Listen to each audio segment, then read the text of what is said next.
সুপ্রভাত বন্ধুরা, কারণে অকারণে ব্লগের আমি শিপ্রা বলছি। আজকে অনেক দিন পর তোমাদের সঙ্গে আবার মর্নিং ওয়াকে বেরিয়ে কথা শুরু করলাম। তোমরা সবাই কেমন আছো গো?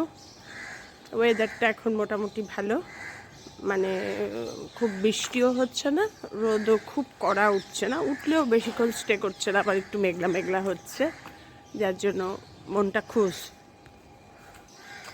এই মর্নিং ওয়াকে বেরিয়েছি। আর বাবানের আজকে স্কুল ছুটি, ফ্রাইডে, যার জন্য আমাদের কোনো ব্যস্ততা নেই। আমরা আস্তে ধীরে বেরিয়েছি। বাবানের স্কুল থাকলে কি বলো তো, একদম 5:30 5:35 বেরোতে হয়। আজকে আমার 5:40 আস্তে ধীরে বেরিয়েছি। এবার একটু ঘুরবো। আজকে তো স্কুল নেই, সেই জন্য একটু হেঁটে বা দুধ নিয়ে বাড়ি চলে যাব। দেখতে থাকো। আজকে সকালটাকে এত সুন্দর, সকালটা দেখে না ভাবলাম শুরু করি। দেখো, সেও এসে গেছে। এই দুটো বোতলকে আমি প্রসেসিং করব। এই গলা থেকে এই ছুরি দিয়ে কেটে ফেলবো। কেটে এই বোতল দুটোর মধ্যে আমি কি বলো তো করবো, যা করব তোমাদের দেখালাম শুরুটা। এবার যা করব তোমাদের দেখাবো। তার মধ্যে কি করব বলো তো, এই যে কলমি শাক এনেছে, সেই কলমি শাকের 3 আটি এনেছে। ঝুম্পা যখন কাটতে আসবে, ঝুম্পাকে দিয়ে কাটাবো, কাটিয়ে কলমি শাক চাষ করব। ডাটাগুলো দিয়ে আমি যে মালির সঙ্গে কথা বলি সব গাছ টাছ নিয়ে, সেই বললো যে আপনি তো বাড়িতেই কলমি শাক, আর কলমি শাকের জন্য কোনো কিছু মাটি ফাটিও লাগে না, জলেই হয়। যার জন্য করব। তোমাদের দেখালাম শুরুটা। এবার কিভাবে সব করছি, রেডি করছি, পরে তোমাদের আবার দেখাবো। রেডি করে নিই। এই গলা ছুরি দিয়ে গরম করে গলাগুলো কেটে বাদ দিয়ে এই বোতলটায় পুরো আধা বোতলের বেশি জল নেব। ঝুম্পা কলমি শাক কাটতে বসেছে। ঝুম্পাকে জ্বালিয়ে মারলাম। দেখো কি বানিয়েছি। কলমি শাকের পাতাগুলো নিয়ে নিয়ে দুটো বোতলে বসিয়েছি। আমি জানি না কীরম হবে। কিছু পাতা রেখেছি, বেশ কিছু পাতা রেখেছি। আর ওই প্লাস্টিকের যে বড় বোতলগুলো সকালবেলায় কাটছিলাম, তোমাদের দেখালাম, তার মধ্যে বসিয়েছি। দেখি কলমি শাক হয় নাকি। জলেই তো হয় কলমি শাক, দেখি হয় নাকি। কলমি শাকটা এত ভাল লাগে, যদি বাড়িতে হয় বাহ, দারুণ হবে। সুন্দর লাগছে না দেখতে? মনে হচ্ছে টেবিলে সাজিয়ে রাখি, কিন্তু ভয় লাগে টেবিলে রাখতে, যদি পড়ে ঠরে যায়।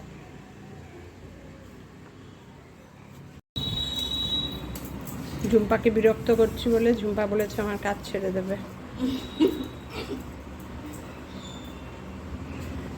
কারণ কি, ও তো এসে ঘাচাঘাচ বাছে আর কাটে। পোকামাকড় আছে নাকি দেখে আর কাটে। আর এগুলো তো একটা একটা করে ডাল নিয়ে নিয়ে করতে হচ্ছে না, ওর টাইম লেগে যাচ্ছে।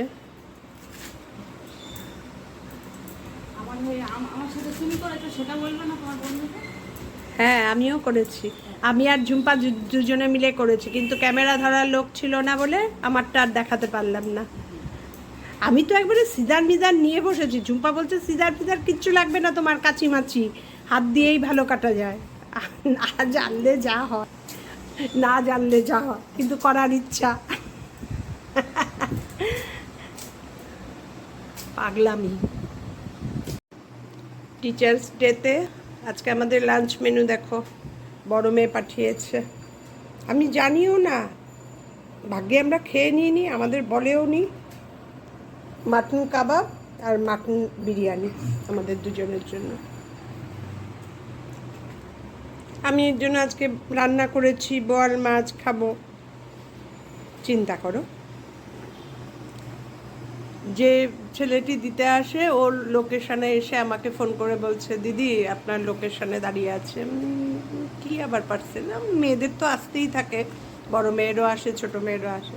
আমি বাইরে গিয়ে জিজ্ঞেস করছি কী নামে, সে পার্সেল ম্যানও আমাকে চেনে, সে বলছে আপনার নামে।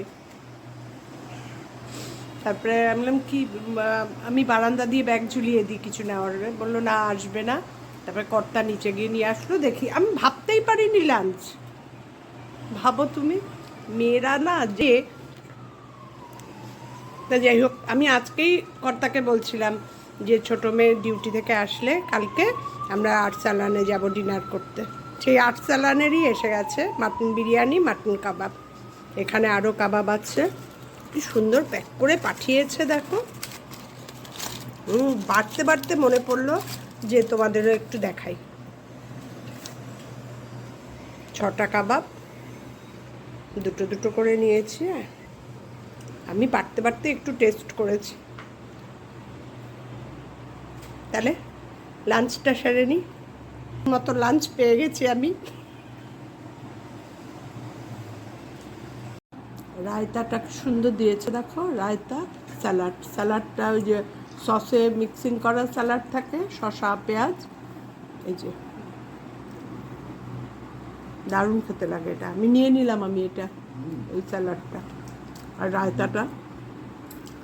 রায়তা ছাড়া না আমি বিরিয়ানি খেতে পারি না। রায়তা কিংবা একটু সোডা, গলা শুকিয়ে যায়। এত সুন্দর প্যাকিং করে পাঠিয়েছে।